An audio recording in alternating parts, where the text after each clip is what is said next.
All right. Hey, everybody. It's Sipping with Sue time. I am Szu-Moy, and I'm here with my sister, Suyen. And of course, every Friday we come together and we sip on some wine. We thank goodness TGIF. It's Friday. And we just kind of sit down and chat with different folks, real people doing real things extraordinarily is what I like to call it. And so this is my chat time. This is my downtime. I hope it's your downtime. And of course, it's always happy hour time. So good things all around. This month, since it is the first Friday of March, and it is March, it's Women's History Month.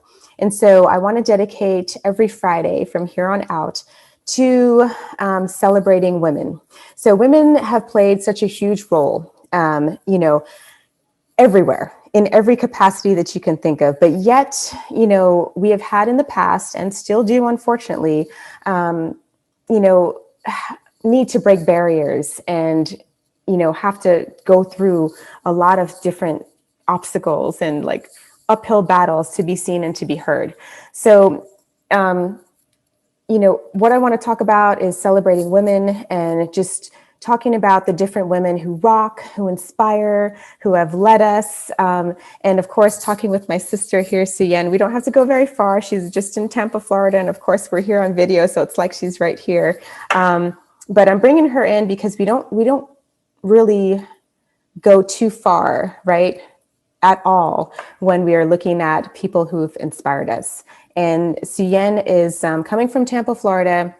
She's a graphic designer who owns her own business, but she's always been an artist. So she's always been creating visual beauty. And for that, you've always been an inspiration to me because I've always seen you do all this artwork ever since I was little growing up. And I'm like, I want to do that too. So my crafty little artsy things that I do here and there was definitely inspired by the things that you've done. So I wanted to bring you on and just give like a little bit of, kind of background on what you've done and then kind of like go through who inspires you. I mean, on the art field, on different fronts, who rocks to you as a woman and who's inspired you?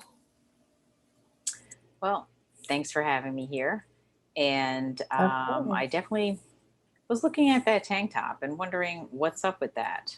Oh, you like my tank top. So this tank top is my Powered by Ramen tank top. Of course, made by you, right? Oh, no, I It did not wasn't make made it. by you. No, I did not. Who made it? Um, Somebody else made it, Okay. but I love it because we love ramen. Of course, we're sisters, twinning. yes. So it wasn't planned. It wasn't planned, but this No. is this is a great story that will definitely go with the whole sisterhood. So one Yes. of my really Yeah. good friends, another foodie in crime, Hmm. um, shot me this shirt. And it was one of those days that you're having one of those crappy days, and it's just a girlfriend sitting there, brainy up.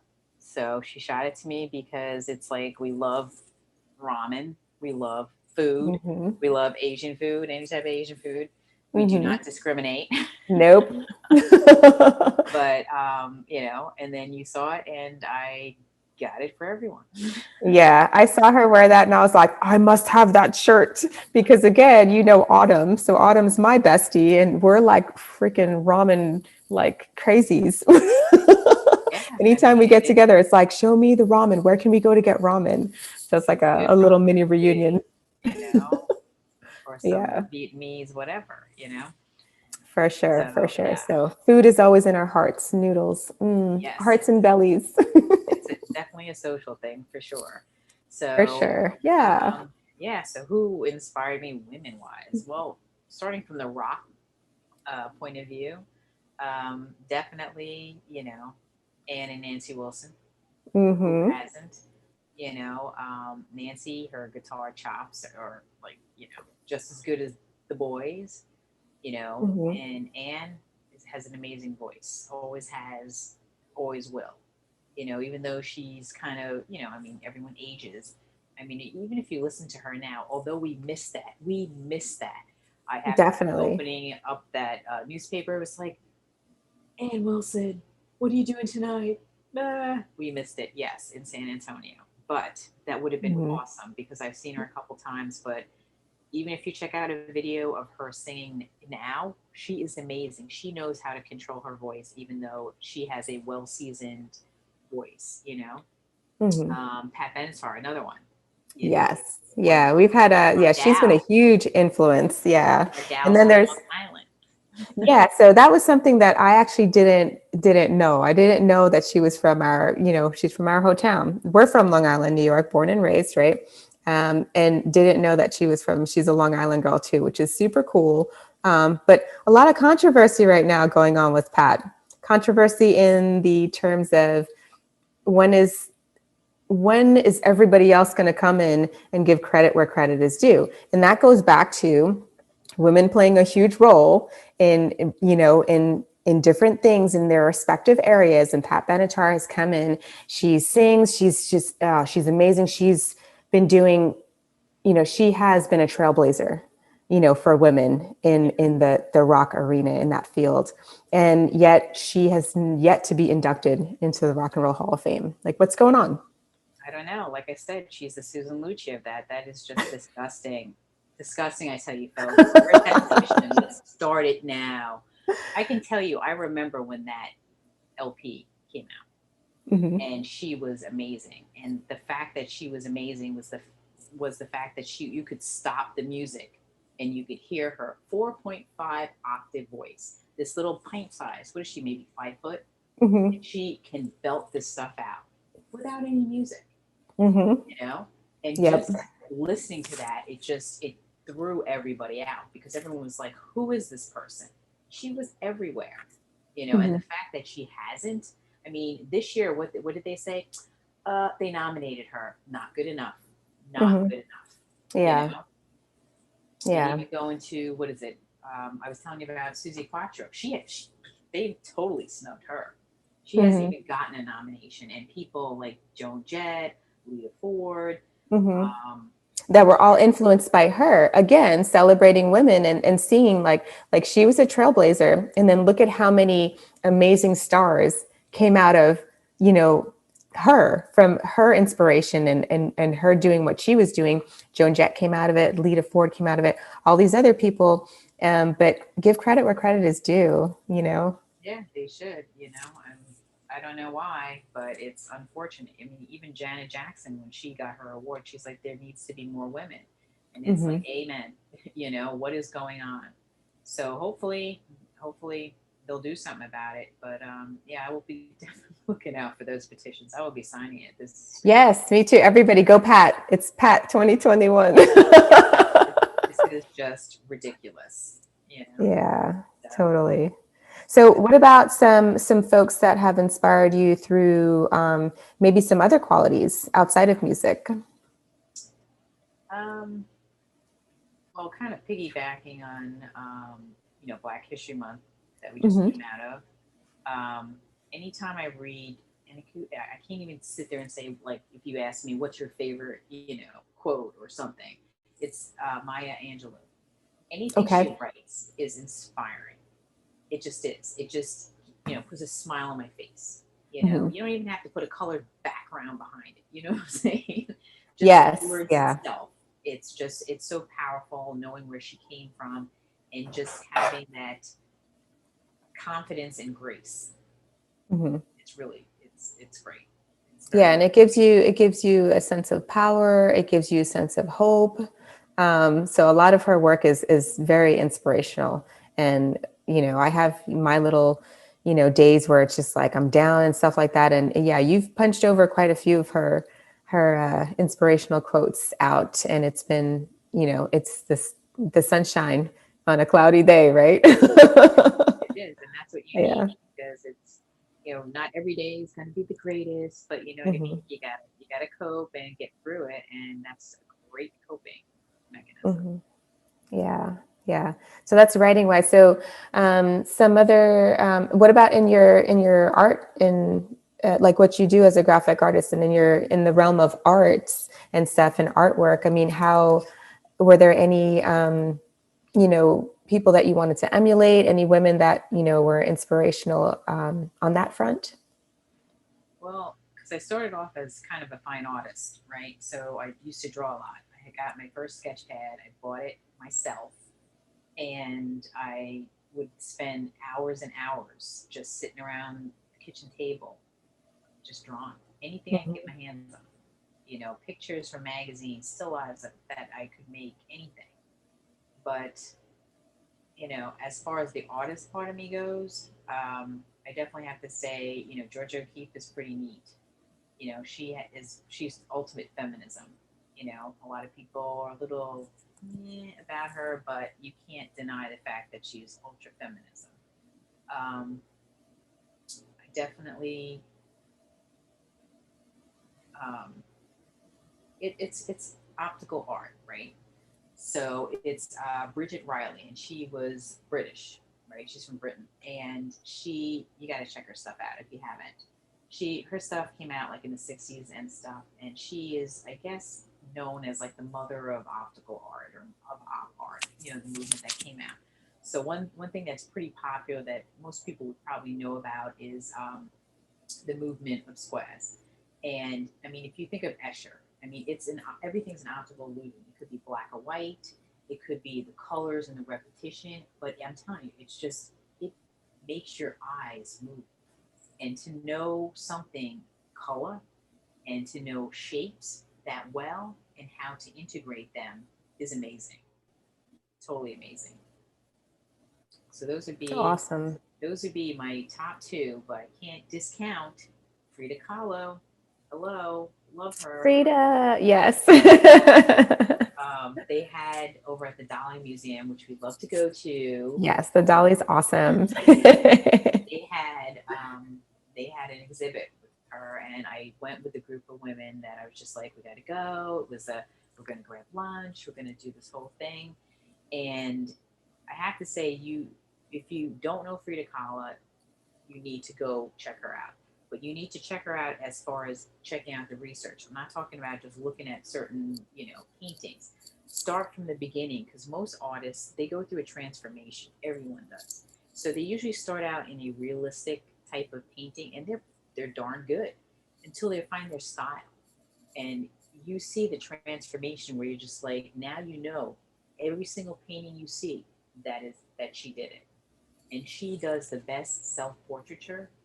But being the fact that she got hit when she was in a public bus, so she was in pain all the time.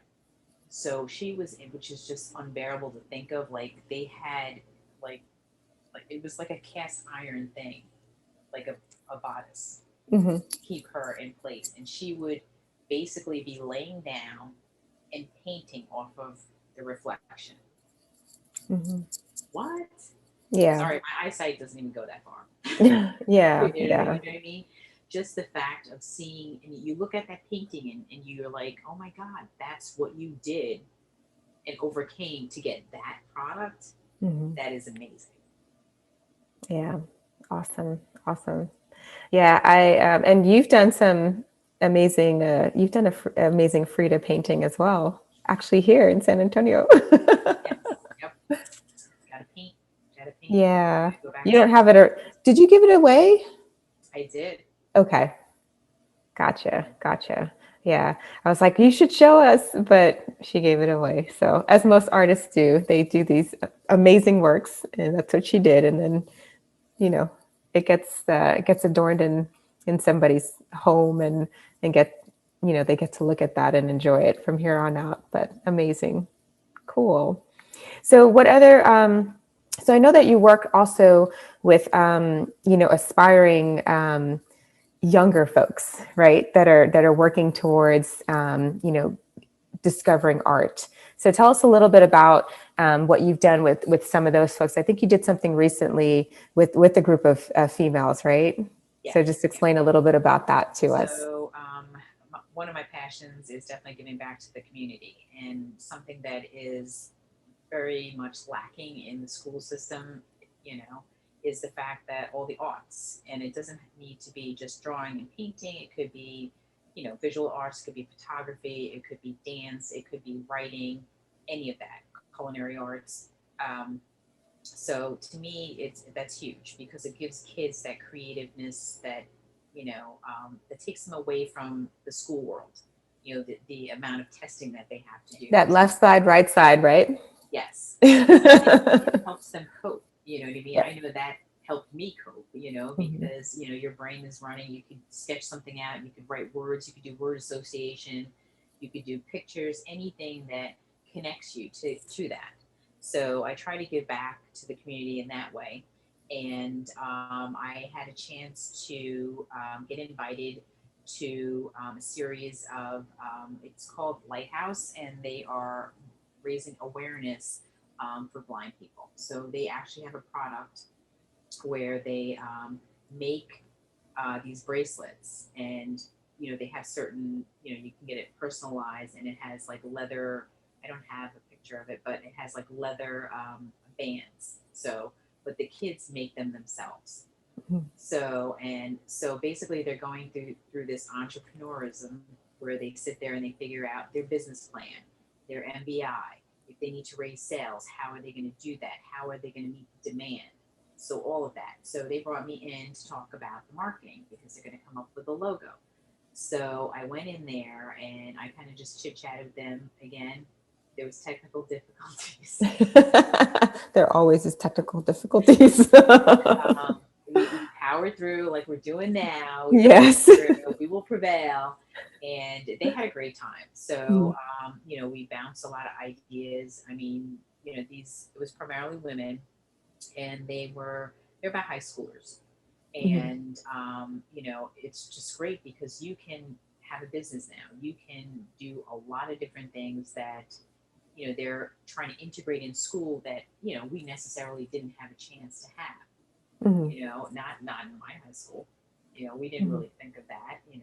It's like you go out and you get a job, and you hopefully you get good medical benefits. You know what I mean? Mhm.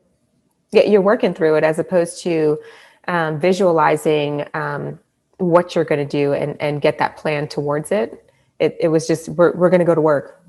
Got to pay the bills, go to college, got to pay the bills. So it's just working, not necessarily establishing a business or working towards a business that you would want to do Yeah, necessarily. most people. I mean, if you're gonna have a business, you're gonna want to work there. You're gonna be Hmm. passionate about it. Yeah, yeah. So that, I mean, a business takes time. It takes a lot of your time. Hmm. So you want to make it worth your while. You know. Hmm. So I will definitely be following up with them and kind of doing a little mentorship and stuff. But they came up with great ideas. I love it. You just feed off of that stuff. Yeah, awesome. So Awesome. So how about your business? So as a female business owner, and you've brought your business from the ground up. I mean, how long have you been doing? Have you had your business in its entirety? um, probably like close to 20 years. Yeah, so 2 decades of doing it and building it from the ground up. What would you say to those future female entrepreneurs out there as they're building their empire from the ground up? Definitely strategize it. I mean, you need to have a business plan. You need to find out if it meets your minimum viable income. Do not quit your day job till you Yeah. figured it out. Hmm. Because a lot of people have great ideas and great hobbies, but they don't pan out. And if they don't pan out, then basically, what are you going to do? Hmm. You want to have a business. It is a business. You need to make money in order to pay your bills. So have that strategy. Go through making sure you have the proper business plan and a goal. And then afterwards, I would definitely start, working it up as building up your contacts. Because right now it's network marketing, especially in COVID. It's who you know. Who Hmm. can I refer you to? You know why I'm going to refer that person? Because I know, like, and trust them. You know Hmm. what I mean? I don't have to worry about, like going to a CPA. It's like, I don't know this person. You know them because Hmm. I just referred that person and I know that person. I know their kids. So it makes a huge difference. Yeah. Um, and to be authentic. People will pick up on that. If you're not authentic, no one's going to want to bother, you know? Hmm. So it's a little scary probably for an 18-year-old to be like, okay, I'm gonna go ahead and press off and okay, I got my day job, but I'm gonna go press off and go into strategizing and working my business in this lane. So, but the networking part is kind of scary, especially for a young female. What kind of tips would you give to that young female that's, just starting out? Because that I know to me is like super scary, getting that first pitch and talking to that next client potentially, or that kind of thing. So, I mean, um, how would you work that one with a young female? Um, I would definitely look at different groups. I would look at mentoring, finding a good mentor. Okay. If you are 18 or, well, have you graduated yet? You're at that point. I would look into entrepreneurism and finding a good plan. And Mm-hmm. there's tons of it out there. Especially for women, we have the SBA, Small Business Association. I am actually a certified small business woman, minority owned. I mean, I've got it federal, state, different Mm-hmm. counties at this point. But you can go through there, and even going through there, you can actually get free help Mm-hmm. because So you can find a mentor to help you with all of these different things. exactly, Outstanding. they have Good. classes that you Mm-hmm. can take for free, and they have people that work for you, and our taxpayer dollars go towards that. So everything's Mm-hmm. free. You don't have to worry about that. Over here, there's about 4 different places that you can go to get that information. Um, and, where I had popped in, more of that entrepreneurial is being rolled out to younger kids that are at Good. that point before, Mm-hmm. they graduate college. And actually, I think UT rolled out an entrepreneurism class, or like a path. I Mm-hmm. don't know. I don't know how they do it. I don't know if it's like a certification or whatever, but they have like studies for that. Okay. I'm not sure about USF, but a lot of the colleges are doing it as well. So, um, but to me, it's kids are just doing so much stuff at a younger pace. I mean, you see Mm-hmm. 11-year-olds, showing products on YouTube making, crazy money. You know what I mean? Yeah. So these kids already know about electronics. Mm-hmm. How can we get them so that they can see, because the way we're doing business has changed. Mm-hmm. So we have entrepreneurism. Now with COVID, it's changed more. We're going to find out we don't need to have huge office space. Mm-hmm. It's vital. Yeah. Yeah, for sure, for sure. Awesome. Well, I appreciate you coming out and taking time with us today. I miss you. I I know. love you. Hug I and know, hug. hugs. But thanks for coming out and working with celebrating women. This is our topic for the next couple of weeks as we are rolling into Women's History Month. And so, oh, one last thing. Do you have anything special or fun as far as graphics goes that you're doing for Women's History Month? Not really. I mean, I am supposed to be rolling some stuff out Mm-hmm. next couple of weeks. Um, but it kind of flips back and forth. It depends how much I can actually do with my hands. Mm-hmm. So it's going to be more of a artistic, going back to drawing. So we'll see how that Sweet. goes. Well, we look forward to seeing it in the next couple of weeks. And for the rest of you guys, we will be talking with more amazing females for the month of March for Women's History Month. And until then, we will see you. Take care, everybody.